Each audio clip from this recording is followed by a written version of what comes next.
Welcome to this explainer. We're looking at something today that most people just assume will absolutely never happen, right up until the exact moment it actually does, the death of a bank. Think about it. When a regular everyday business closes its doors, it's unfortunate, but when a massive financial institution goes under, that is essentially a high-stakes, incredibly messy crime scene. You've got millions, sometimes billions of dollars trapped, complex contracts all tangled up, and basically everyone is panicking. To clean up a mess of that sheer magnitude, you need a serious professional, and you need an incredibly strict set of rules. So, here's how we're going to conduct today's autopsy. First up, we'll look at when a bank closes. Second, we'll compare voluntary versus mandatory liquidation. Third, we'll introduce our main character, the liquidator. Fourth, we're going to get into chasing down fraud and canceling shady contracts. And finally, the big dramatic conclusion, who actually gets paid first. All right, let's jump right into part one, when a bank closes. We really do tend to look at banks with their massive marble columns and security guards and just assume, hey, they're invincible. They're going to be there forever. But at the end of the day, they are just businesses, and they can absolutely die. And because their death impacts the entire economy, the whole process is governed by incredibly strict legal frameworks. For our explainer today, we're using a very specific, detailed manual for this autopsy.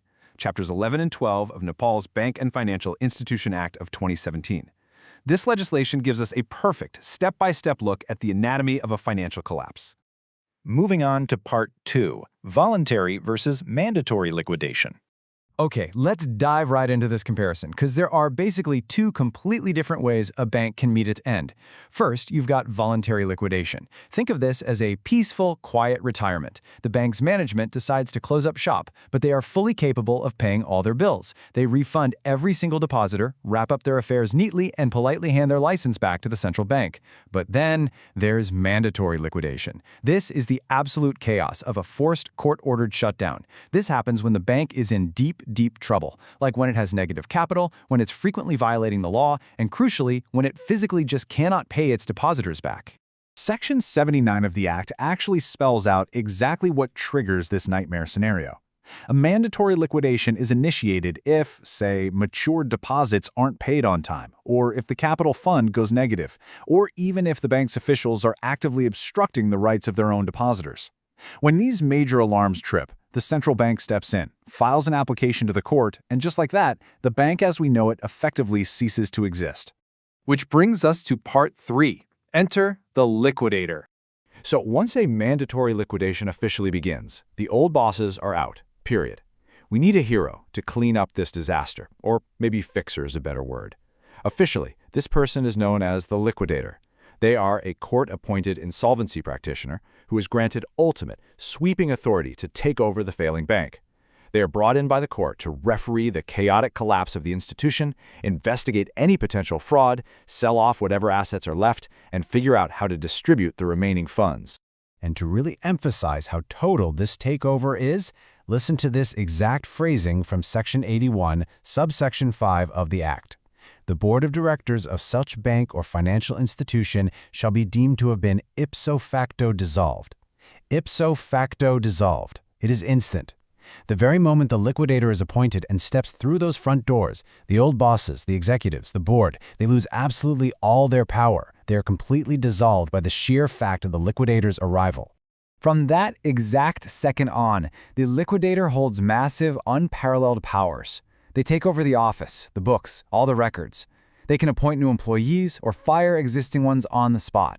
They can terminate existing contracts, sell off the bank's assets to the highest bidder, and actively investigate the former directors and staff for fraud.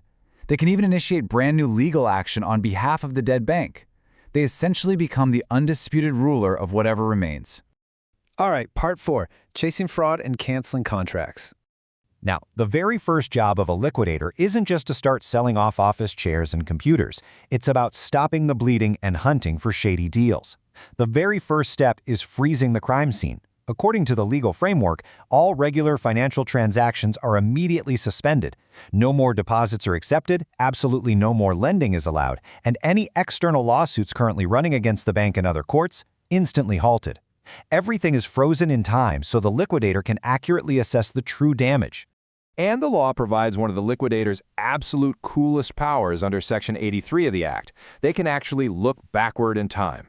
If they dig in and find that the previous management made shady deals or unfairly drained the bank's money right before the collapse, the liquidator can apply to the court to have those past transactions declared entirely null and void.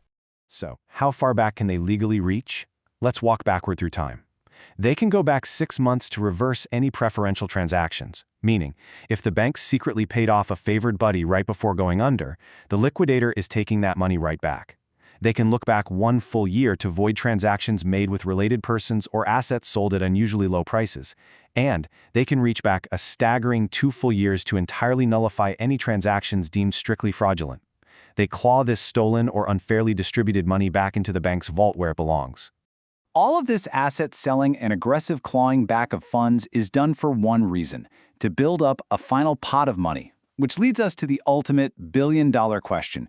When a bank goes under, and whatever assets are left are finally sold for cash, whose money gets saved first?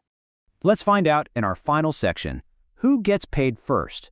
So the crucial point is understanding this exact priority list. When there just isn't enough money to go around, the law dictates a really strict, unforgiving order, a financial waterfall where money trickles down from priority level 1 until it simply runs completely dry. First in line, the expenses of the liquidation process itself. Yep, the liquidator gets paid first. Second, insured depositors get their protected money back. Third, any remaining uninsured deposits are paid out. Fourth, employees' salaries and allowances. Fifth, dues owed to the government and the central bank. Sixth, fees owed to other banks. Seventh, general creditors. And finally, sitting at priority level 8, at the absolute bottom of the barrel, the shareholders. And you know, this isn't just some abstract economic theory. Section 94 of the Act strictly enforces this order of priority for payment. It is literally written into the law that the actual owners of the bank, the shareholders, are dead last in line. And because the money almost always runs out long before reaching the bottom of a mandatory liquidation waterfall, those shareholders almost always walk away with absolutely nothing. It's a pretty stark reminder of the realities of financial risk, isn't it? The law is entirely designed to protect the everyday depositor first, and to punish those who took the risk of ownership when things go catastrophically wrong. So I'll leave you with this final thought to consider today. If you hold shares in a vulnerable financial institution right now, are you prepared to be at the very bottom of the waterfall if the liquidator comes knocking? Thank you so much for joining me on this explainer. Keep learning, and I highly encourage you to look closely at the legal frameworks guarding your own financial investments.